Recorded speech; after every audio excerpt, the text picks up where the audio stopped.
Good day and welcome to spring. Finally. Seemed like a long winter this time around for some reason. Probably because I sold my snowmobile.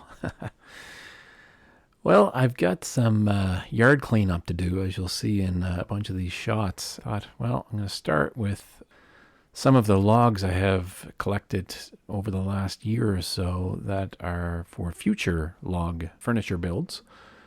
And I haven't laid them out properly to dry. So the ones on top have dried nicely, and I've been able to pick from the top of the pile and use them. But of course, the ones on the bottom are getting soaked because they're on the ground, or the end of them's on the ground, or whatever. So this has been a to-do for a while. And now that I finally did it, it's kind of embarrassing how little time this took to do it up and get them up off the ground.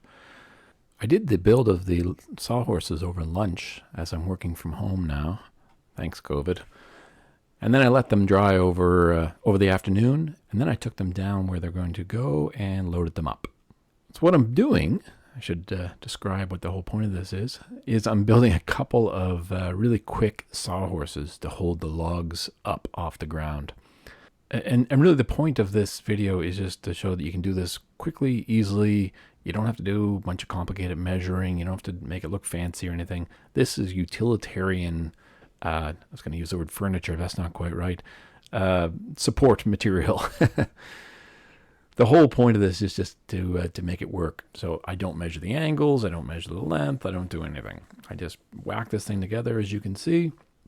And then at the end, I'll trim the bottoms of the feet to get the thing to sit straight. Then we're ready to go. So just really quick sawhorses. If I was doing this for sawhorses I was going to use all the time, or that I wanted to look nice, I would have done this a lot differently. I would have peeled the logs to start with, put some finish on. The top log I probably would have cut in half, so you could, use half the amount of wood, and plus you get a nice flat surface.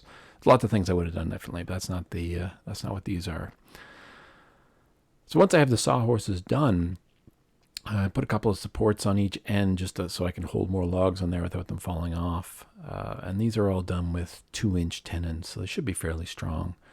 The biggest concern is going to be the ground where I'm going to put these is a little bit soft, so they're going to sink in over time. And I'm hoping it doesn't end up causing problems with the legs, kind of split them apart as it sinks.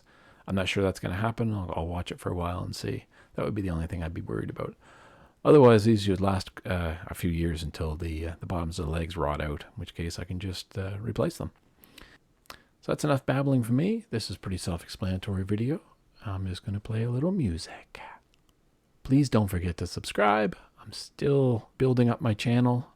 Building a woodworking channel is slow, especially when I'm doing all the work outside, so I don't get to do the interesting projects until the weather gets a little nicer. Thanks.